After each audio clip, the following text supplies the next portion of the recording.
Bonjour à toutes, bonjour à tous. S'il est bien un problème récurrent dans l'histoire de la philosophie, c'est la question qu'on a posée à maintes reprises des limites même de la philosophie. On s'est interrogé sur la possibilité que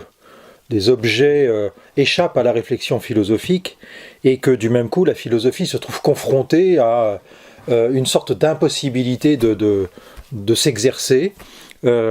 Ça a été le cas dans le passé avec beaucoup d'interrogations, comme celle très connue par exemple d'Emmanuel Kant dans la critique de la raison pure, de savoir quelle était la limite justement de l'exercice de la raison dans le cadre notamment de la philosophie. Mais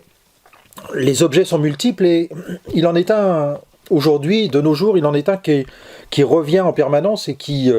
repose de nouveau cette problématique, cette question-là. C'est le thème de l'animal. Nous avons tous vu des dénonciations des conditions qui sont faites à l'animal, nous avons tous été sensibilisés à la question du bien-être animal, à la question des exploitations ou bien des abattoirs industriels et des choses comme ça. Et cette question donc de l'animal, elle est précisément une question qui pose le problème de la limite de la philosophie. Est-ce que la philosophie a la possibilité, a les instruments pour réfléchir sur la question de l'animal? C'est précisément ce qui apparaît chez beaucoup de philosophes d'aujourd'hui, mais je voudrais en mettre une un tout petit peu en lumière, insister un tout petit peu plus sur son travail. C'est le travail donc, que produit par exemple Élisabeth de Fontenay, donc philosophe contemporaine, et qui a notamment qui a publié beaucoup de travaux et qui a fait beaucoup d'interventions sur la question de l'animalité, sur la question de l'animal en général. Et notamment l'un de ses ouvrages les plus importants, à la fois par le volume et par l'impact qu'il a pu avoir, c'est celui-ci, publié en 1998, qui s'intitule donc Le silence des bêtes, et dont le sous-titre est très intéressant puisque c'est la philosophie à l'épreuve de l'animalité. Alors il s'agit d'une somme en quelque sorte dans laquelle Élisabeth de Fontenay revisite d'une certaine manière toutes les grandes philosophies, toutes les grandes réflexions qui ont été menées sur l'animal, sur les animaux. Cela va de la pensée grecque à la pensée religieuse, en passant par Descartes évidemment, et puis on a Darwin, la Métrie, plein d'autres, Locke, etc., Rousseau, et jusqu'à des philosophes plus récents, plus contemporains, comme Adorno, Horkheimer, Derrida, des écrivains comme Primo Levi, etc. Rien que lire la table des matières prendrait un temps considérable, puisque elle revisite en effet toutes les formes de pensée qui ont pu être élaborées autour de l'animal, de l'animalité en général. Mais précisément, ce titre, la philosophie à l'épreuve, ce sous-titre plus exactement, la philosophie à l'épreuve de l'animalité, est extrêmement intéressant parce que on peut l'entendre à la fois comme, la philosophie s'intéresse à l'animalité, et puis on peut l'entendre également d'une manière critique en quelque sorte, c'est-à-dire finalement l'animalité ce serait peut-être l'un des thèmes, sinon le thème peut-être, où la philosophie se mettrait à l'épreuve en quelque sorte, c'est-à-dire serait en demeure de vérifier la pertinence de ses instruments, de vérifier sa propre pertinence en général, parce que peut-être que l'animalité fait partie de ces objets qui seraient en quelque sorte inaccessibles à la réflexion philosophique. Et alors, notamment pour un thème particulier sans doute, pour une thématique qui découle de cette réflexion, qui serait qu'en quelque sorte, toute réflexion philosophique, toute réflexion en général sur l'animalité, impliquerait une certaine forme d'anthropocentrisme, révélerait une forme d'anthropocentrisme, à savoir que les animaux ne pourraient être pensés que par rapport à nous, que par rapport à nos intérêts, que par rapport au fait que nous puissions les considérer pratiquement depuis toujours comme étant à notre service ou à notre usage, que ce soit pour l'alimentation, pour la locomotion, pour tout un tas d'autres choses. Alors, tout ceci est tout à fait juste dans le sens où Il s'agit d'un héritage très lointain, encore une fois, que ce soit dans les religions, que ce soit chez Aristote par exemple, où l'on considère que le monde a été créé, a été réalisé pour permettre aux animaux de se nourrir de végétaux par exemple, et puis aux êtres humains de se nourrir des animaux eux-mêmes. Bon. Donc voilà, c'est un thème qui est assez récurrent dans l'histoire de la philosophie, et il se trouve que parmi d'autres ouvrages, Élisabeth de Fontenay a notamment par exemple publié un autre ouvrage qui s'intitule « Sans offenser le genre humain, réflexion sur la cause animale », qui est un recueil d'articles, qui est un recueil de textes publiés dans des revues ou de conférences. Et dans ce recueil, elle consacre un article notamment au problème qu'elle intitule « Entre les biens et les personnes ». Et il se trouve que dans cet article, eh bien, elle répond, elle réagit en quelque sorte à une philosophie d'aujourd'hui, à une philosophie relativement récente, qui est celle que l'on appelle l'antispécisme. Alors, philosophie qui est née en particulier sous l'impulsion d'un philosophe australien qui s'appelle Peter Singer, et d'autres philosophes, un philosophe américain par exemple qui s'appelle Gary Francione, et puis également une philosophe et enseignante qui travaille à Montréal en particulier, qui s'appelle Valérie Giroux, qui nous donne dans cet ouvrage de synthèse, hein, c'est le propre même de la collection Que sais-je au PUF, aux Presses universitaires de France, qui nous donne dans cet ouvrage une synthèse de la philosophie ou des philosophies antispécistes, puisque c'est une philosophie qui est extrêmement riche, très récente, elle date de la fin du XXe siècle, mais, et surtout elle est arrivée en Europe au tout début du XXIe siècle, et c'est une philosophie en quelque sorte qui est très riche de sa diversité, de ses implications, et qui est intéressante à étudier pour comprendre en quoi il y a une sorte de renouvellement, en somme, de la réflexion sur l'animal, sur l'animalité et sur notre rapport à l'animal, puisque bien évidemment, lorsque nous réfléchissons sur l'animal, c'est aussi une manière de réfléchir sur nous-mêmes, sur nos relations et sur notre conception du monde en tant qu'êtres humains par rapport aux animaux. Or, la notion même d'antispécisme est intéressante, c'est-à-dire qu'il est expliqué dès le début de cet ouvrage que le mot même d'antispécisme revendique un rapprochement avec deux autres notions qui sont d'une part l'antiracisme, c'est-à-dire non seulement la réfutation, mais le rejet, la condamnation de toute forme de racisme, c'est-à-dire de toute forme de considération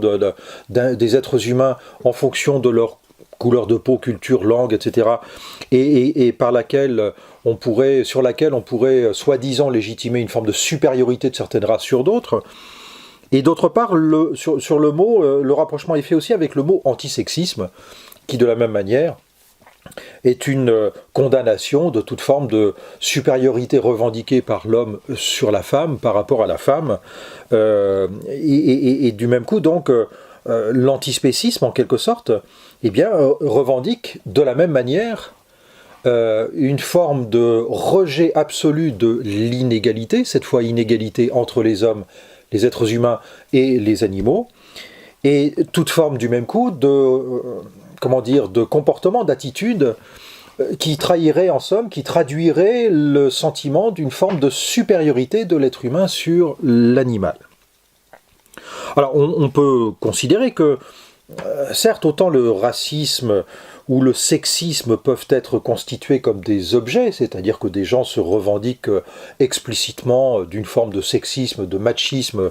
et d'autres se revendiquent explicitement d'une forme de racisme contre telle ou telle catégorie de la population, de l'humanité, autant il n'apparaît pas aussi évident que certains se revendiquent comme des spécistes. Et précisément, l'antispécisme considère qu'en réalité, dans le spécisme, on a affaire à une sorte d'idéologie, c'est-à-dire de représentation du monde, de représentation de notre rapport êtres humains par rapport aux animaux, qui révèle en quelque sorte, qui trahit, presque parfois inconsciemment, une forme de sentiment de supériorité par rapport à l'animal. Le problème qui est posé par cette définition, c'est qu'elle suppose d'une certaine façon que toute discrimination, toute représentation d'une différence radicale impliquerait nécessairement un sentiment de supériorité des uns par rapport aux autres. Et ici donc, supériorité des êtres humains sur les animaux. Comme si cela devait, en somme, se traduire par une forme de relation de mépris par rapport aux animaux. Alors, ce qui fait que,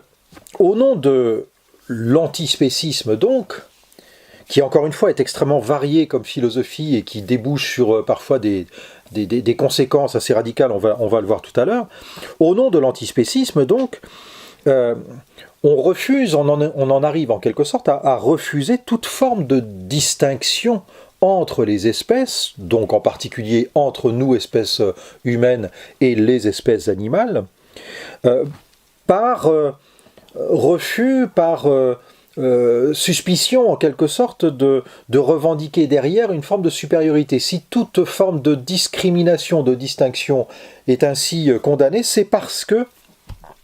toute forme de discrimination est ainsi suspectée de revendiquer implicitement au moins une forme de supériorité donc de l'homme sur l'animal. Cela donne quelques conséquences qui sont tout à fait étonnantes, puisque par exemple, vous avez des courants de pensée, encore une fois c'est expliqué très clairement par Valéry Giroud dans cette petite synthèse là, ça débouche par exemple donc sur des conséquences. Certains antispécistes considèrent que le statut même d'animal domestique, le fait d'avoir un animal de compagnie chez soi, le fait d'avoir un chien, un chat et tout ce que vous voulez, eh bien, exprime en quelque sorte cette forme de mépris pour l'animal. Parce que l'animal, en somme, il est toujours une propriété. Et donc, étant une propriété, d'une certaine manière, il peut passer pour une chose, ou bien on peut le comparer éventuellement au statut d'esclave, dont on va se servir pour faire ce que l'on souhaite. Bon. Et donc, certains penseurs antispécistes, des gens comme Gary Francione par exemple, vont donner lieu à une thèse que l'on peut considérer comme, que l'on peut appeler, que l'on peut nommer la thèse extinctionniste notamment. Ça veut dire que concrètement, si on arrive à réfléchir en quelque sorte au statut qui est celui de l'animal domestique, et si on pouvait considérer que l'animal domestique était conscient du fait d'être une propriété, c'est-à-dire un animal qui est nourri quand son maître le décide, qui est sorti, qui va se promener simplement quand son maître le décide également, etc., qui peut être éventuellement vendu, acheté, vendu, revendu, etc., qui peut être évidemment à la vie duquel on peut mettre fin également par une injection quelconque sans que l'être humain risque quoi que ce soit, eh bien, de ce point de vue-là, certains penseurs donc considèrent que il serait parfaitement légitime que, si nous-mêmes nous étions à la place de l'animal domestique, nous revendiquions le fait que nous ne donnions pas de descendance et qu'il n'y ait donc pas de petits faits par les animaux domestiques. Pour aller dans le même sens, certains considèrent que, par exemple, si nous en avions le pouvoir, et on n'est pas forcément très très loin de l'avoir, eh bien, si nous en avions le pouvoir, il faudrait peut-être réussir à faire que, pour éviter toute forme de violence entre les animaux, c'est-à-dire pour éviter que se prolonge en quelque sorte la violence que nous-mêmes nous pouvons exercer sur les animaux, et bien peut-être que nous pourrions agir aussi dans le monde animal pour pouvoir faire en sorte que, par exemple, le lion puisse ne plus être attiré par une gazelle, que le lion puisse devenir en quelque sorte comment dire, j'allais dire végétarien, enfin, qu'il soit en quelque sorte, qu'il change de forme de nourriture d'une certaine manière.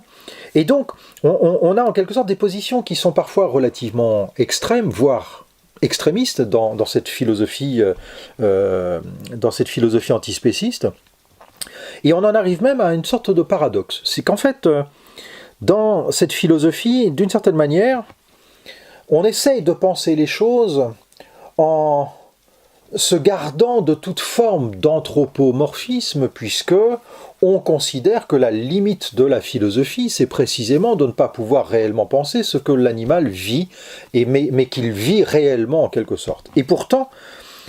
on montre, enfin, il y a une sorte de renversement très paradoxal, puisque, d'une certaine manière, on attribue à l'animal domestique, par exemple, le fait que s'il avait la capacité de penser comme un être humain, automatiquement il refuserait d'être une propriété, d'être achetable, vendable, etc., etc. Bon. Alors, il y a là quelque chose contre quoi Élisabeth de Fontenay est absolument en opposition. C'est-à-dire que Élisabeth de Fontenay, elle, considère que les animaux, ce sont les animaux, certes, et que précisément, il faut accepter cette idée que la philosophie présente des limites dans la capacité de penser, alors de penser le sort des animaux, de penser ce que vivent les animaux, et puis de penser à la place des animaux. Je voudrais vous lire pour terminer cette première intervention, parce que je crois qu'il va en falloir quelques autres, je n'ai pas parlé beaucoup d'Élisabeth de Fontenay encore, mais je voudrais lire simplement une chose qui est tirée de l'avant-propos. Ce sont en fait les 2 ou 3 premières phrases de l'avant-propos de cette somme, Le silence des bêtes. Et elle dit ceci. « 3 soucis m'auront accompagné sur ce chemin. Une particulière tendresse pour les animaux, cela va de soi. Mais aussi, bien qu'elle puisse sembler paradoxale ou être reçue par certains comme une analogie blessante, la mémoire de la destruction par millions d'hommes, de femmes et d'enfants. Et par-dessus tout, une réelle impuissance à définir un quelconque propre de l'homme. » Alors, voilà, ces quelques phrases qui ouvrent le silence des bêtes sont très très fortes,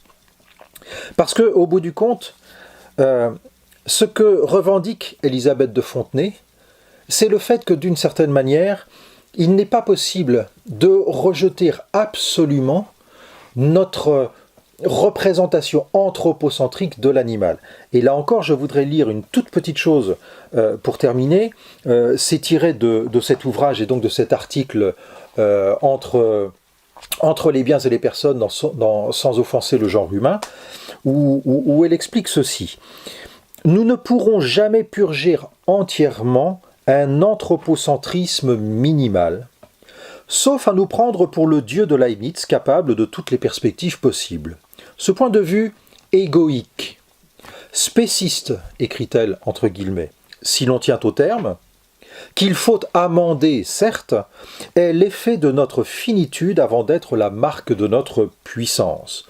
Il est aussi la condition de notre responsabilité envers les vivants. » Et alors, c'est sur ce terme que j'aimerais terminer, c'est que en réalité, cette responsabilité,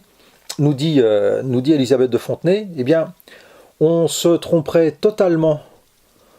si l'on croyait qu'elle consistait à, en quelque sorte, libérer les animaux, pour reprendre le titre de Peter Singer, puisque cette libération, entre guillemets, en réalité, c'est une libération, très anthropomorphisée de l'animal par rapport à ce que ressent l'être humain. La responsabilité ici dont parle Élisabeth de Fontenay, ça n'est pas de rendre les animaux tels que nous aimerions qu'ils soient, c'est-à-dire, encore une fois, rendre le lion herbivore et faire en sorte qu'il n'embête plus les gazelles et les animaux qu'il dévore en général, mais c'est de considérer en fait les animaux tels qu'ils sont en eux-mêmes, naturellement, sans oublier que, quoi que nous fassions, puisque nous ne sommes pas Dieu, nous ne pouvons pas, en quelque sorte, nous défaire